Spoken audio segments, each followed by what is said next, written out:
What's going on, family?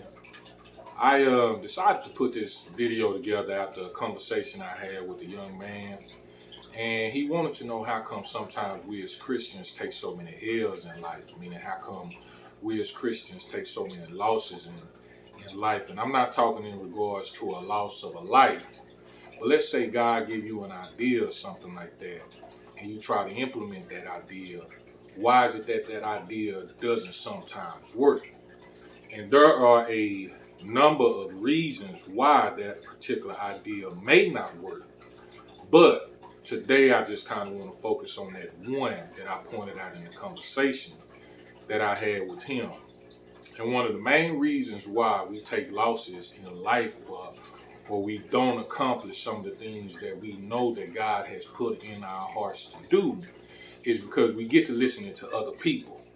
We start talking, we start telling other people the plan that God has for us and how God told us to do it. And then when they start giving us advice, instead of listening to God, we start to listen to those people. And then we find ourselves off track and we find ourselves doing things the way they want us to do it instead of the way that God told us to do it. Now, when God gave you the vision and the plan, He gave you every instruction that you needed so that you can accomplish what He wanted you to do. But somewhere along the way, you got to look into other people, leaning on other people, and you started to go to them for advice, and you started to believe their words more than you did God. One, because you needed that validation from them, and two, not only did you start to doubt yourself, but you also started to doubt God.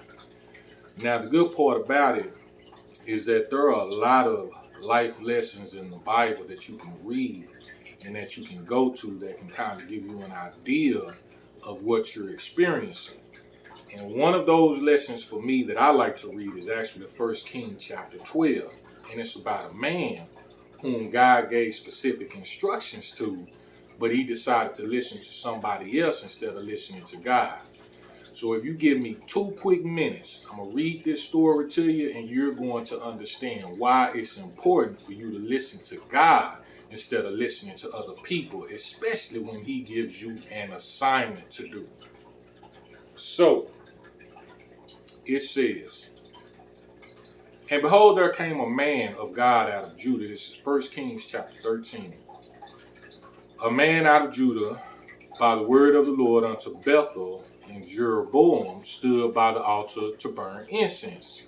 And he cried against the altar in the word of the Lord and said, O altar, altar, thus saith the Lord, behold, a child shall be born unto the house of David, Josiah by name, and upon thee shall he offer the priest of the high places that burn incense upon thee, and men's bones shall be burnt upon thee. And he gave a sign the same day, saying, this is the sign which the Lord has spoken. Behold, the altar shall be rent, and the ashes that are upon it shall be poured out. And it came to pass when King Jeroboam heard the saying of the man of God, which had cried against the altar in Bethel, that he put forth his hand from the altar, saying, lay hold on him. And his hand, which he put forth against him, dried up so that he could not pull it in again to him. The altar also was rent, and the ashes poured out from the altar, according to the sign which the man of God had given by the word of the Lord. And the king answered and said unto the man of God, entreat now the face of the Lord thy God, and pray for me that my hand may be restored again. And the man of God besought the Lord, and the king's hand was restored him again, and became as it was before. And the king said unto the man of God, come home with me and refresh thyself, and I will give thee a reward. Pay attention. And the man of God said unto the king, if thou wilt give me half thine house, I will not go in with thee, neither will I eat bread nor drink water in this place. Now you might look at that and be like, wow, he talked real bad to him, but he wasn't talking bad to him. He was getting ready to let him know there is nothing that you can give me or offer me that will cause me to deter from the instructions that I received from God. Hold on, I see my time running out. I read a little slow because I talk slow.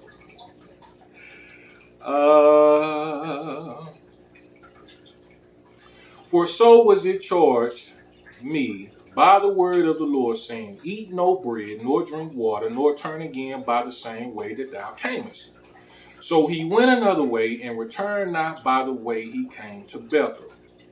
Now there dwelt an old prophet. Notice the word old prophet, meaning that he ain't no new prophet. He's an old prophet. In Bethel, and his sons came and told him all the works that the man of God had done that day in Bethel, the words which he had spoken unto the king. Them they also told their father.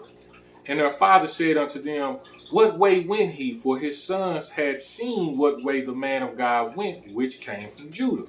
And he said unto his sons, Saddle me a donkey. So they saddled him a donkey and rode their own, and went after the man of God, and found him under the oak. And he said unto him, Art thou the man of God that camest from Judah? And he said, I am. Pay attention, because I'm going somewhere with this. Then he said unto him, Come home with me and eat bread. Now remember, he just told the king that he couldn't, that even if he offered him half his house, that he couldn't go with him because he was on an assignment from God. And so then it says, And he said, I may not return with thee, nor go in with thee, neither will I eat bread nor drink water with thee in this place. For it was said unto me by the word of the Lord. It is important that not only do you remember what God told you to do, but you need to know why he told you to do it. And it says, Thou shalt eat no bread, nor drink water there, nor turn again to go by the way that thou camest. And he said unto him, I am a prophet also, as thou art. And an angel spoke unto me by the word of the Lord, saying, Bring him back. Now, God is not going to give somebody something different to tell you what to do than what he told you before. So my point being is that when somebody coming in and they telling you that they got a better way that you could do it, but it's different than the way that you got it, you don't need to listen to that person.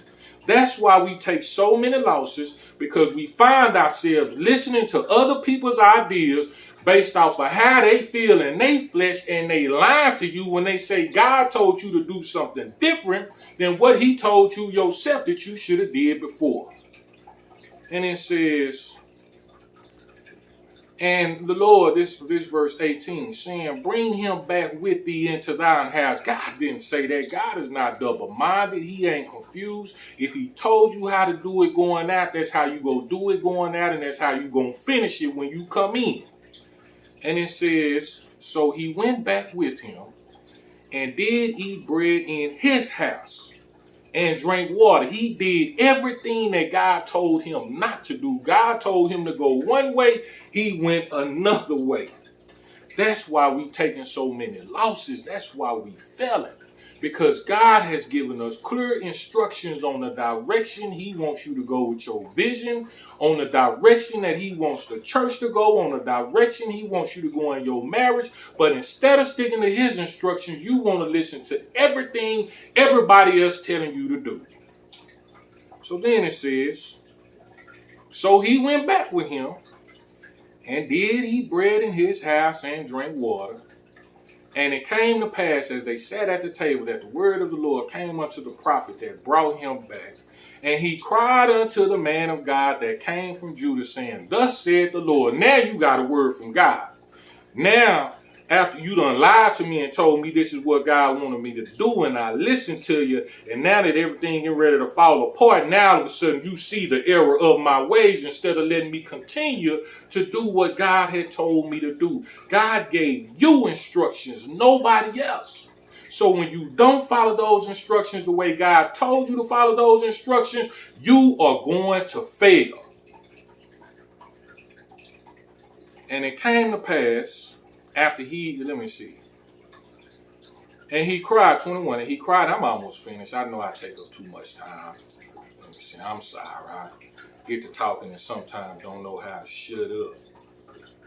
So, and he cried unto the man of God that came from Judah, saying, Thus saith the Lord, for as much as thou hast disobeyed, that's what it is. When you don't do it the way God told you to do it, you walk in disobedience. And when you walk in disobedience, don't expect God to bless you, because he's not.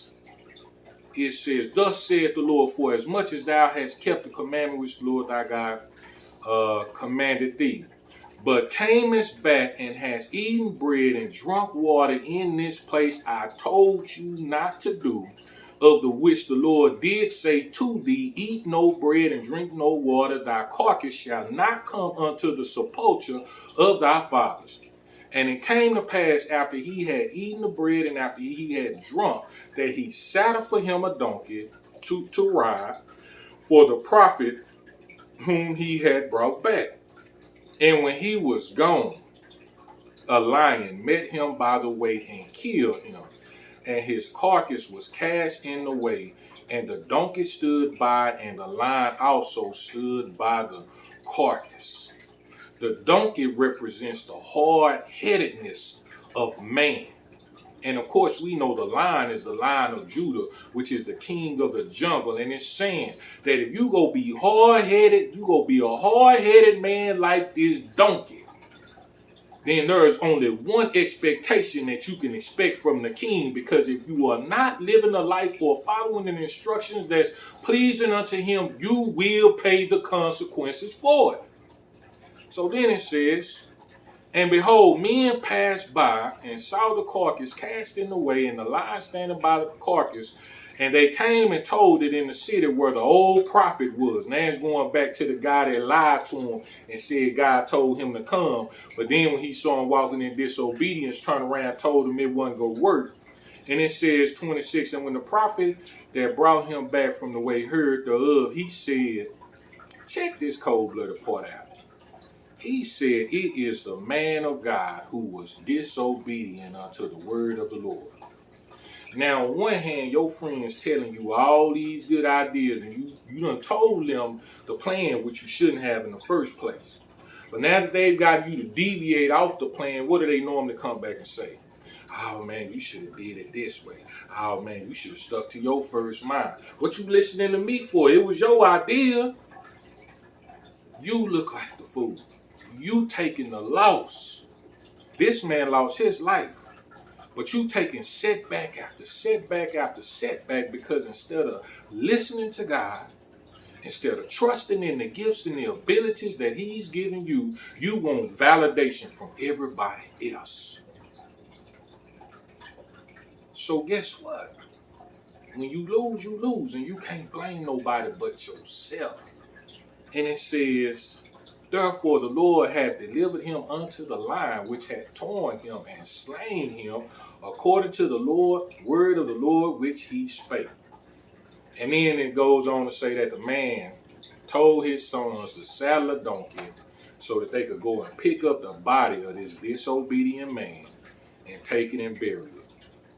That ain't no more than when you fail, your friends taking you back in. All right, man, come on.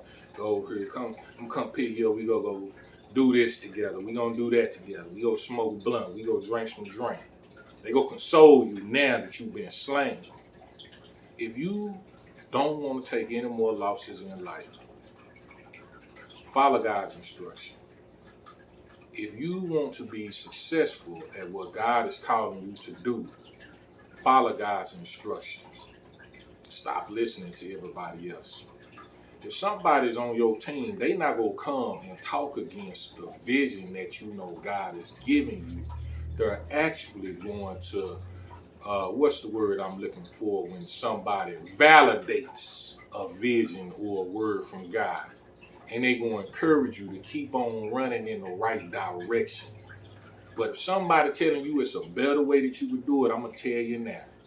There is no better direction that you can go other than following God's instruction. I'm sorry if this video took too long, but this is my Tell the Truth Tuesday. And the truth of the matter is, the reason why we take so many losses is because we spend more time listening to other people instead of listening to God. Trusting other people instead of trusting ourselves. And yeah, I said it.